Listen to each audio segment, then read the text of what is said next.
구원받은 자의 삶에 대해서 말씀을 주시고 있습니다. 구원받은 자는 어떠한 삶을 살아가야 합니까? 첫 번째로 예배자의 삶을 살아가야 합니다. 1절 말씀에 보면 그러므로 형제들아 내가 하나님의 모든 자비하심으로 너희를 권하노니 너희 몸을 하나님이 기뻐하시는 거룩한 산제사로 드리라 라고 하였습니다. 구원받은 자는 산제사의 예배자가 되어야 합니다. 산제사를 드린다. 무슨 뜻입니까? 삶을 통하여서 예배를 드린다라는 것이지요. 예배는 교회 안에서 찬송하고 기도하고 헌금하고 말씀을 듣는 것으로 다 끝나는 것이 아닙니다. 예배당 밖에서도 예배자의 삶을 통하여 예배를 드릴 수 있는 것입니다. 예배가 무엇입니까? 하나님의 은혜에 감사해서 드리는 행위가 바로 예배인 것이지요. 그래서 교회 안에서는 하나님의 은혜에 감사해서 찬송하고 기도하고 헌신하며 또 말씀을 듣습니다. 교회 밖에서는 하나님의 은혜에 감사해서 하나님의 말씀에 순종하는 삶을 살아가는 것이지요. 이것이 바로 예배인 것입니다.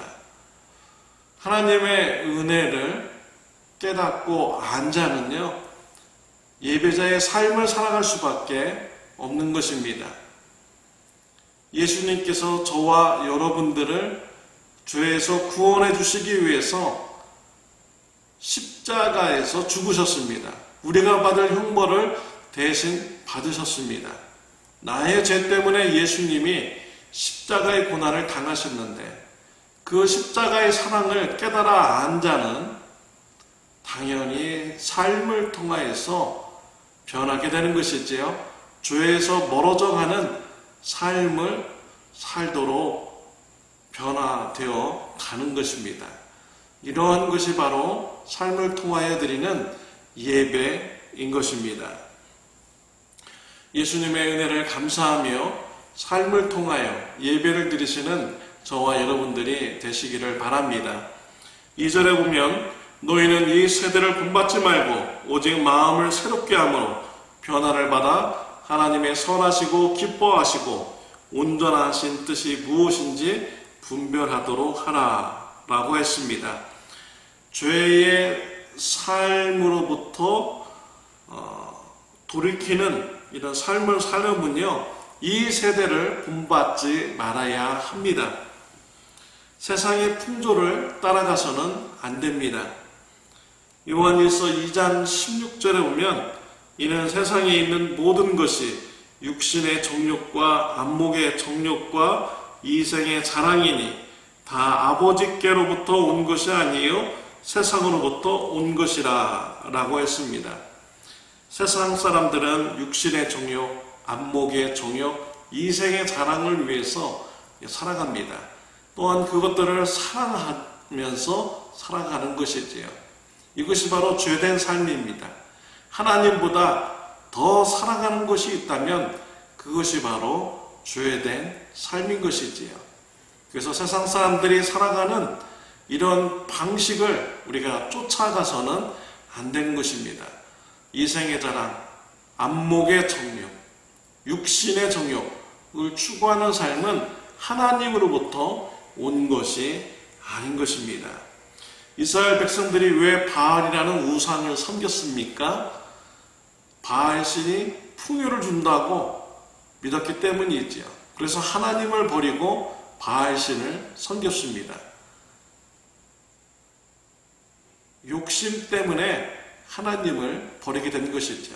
하나님보다 세상의 재물을 더 많이 사랑했던 것입니다.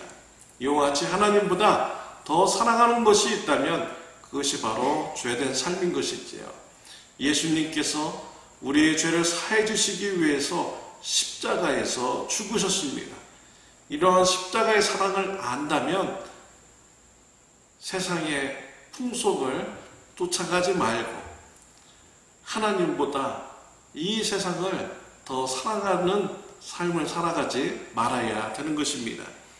2절에 보면 마음을 새롭게 함으로 변화를 받아 하나님의 선하시고 기뻐하시는 뜻이 무엇인지 분별하라 라고 했습니다. 하나님께서 원하시는 뜻, 그것을 분별하려면요, 마음의 변화를 받아야 합니다. 이기적인 마음, 욕심의 마음, 정욕의 마음, 죄의 마음을 가지고서는 하나님의 선하시고 기뻐하시는 뜻이 무엇인지 분별할 수가 없습니다.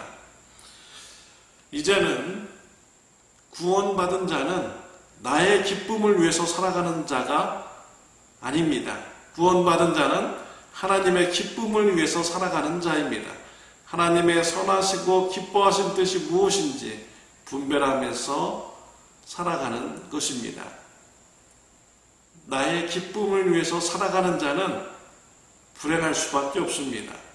왜냐하면 나의 모습이 완전하지 않기 때문이죠.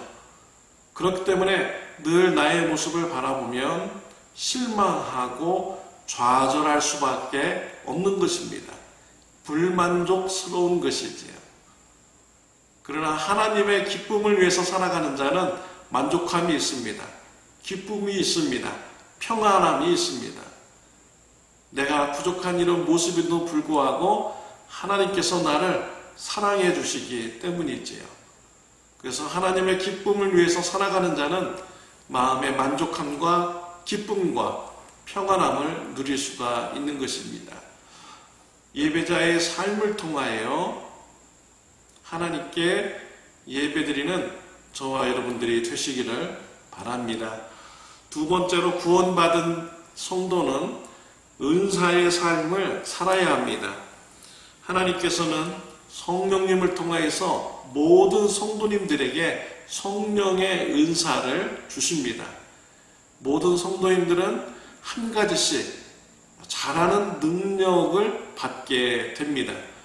예수님 믿기 전에는 없었는데 예수님을 믿은 후에는 갑자기 잘하는 능력이 나타나게 됩니다. 이것이 바로 성령의 은사입니다. 예수님을 믿기 전에는 성도님들을 섬기는 데 대해서 관심이 없었습니다. 그런데 예수님을 믿고 난 후에는 성도님들을 자꾸 섬기고 싶습니다. 섬기는 일이 기쁩니다.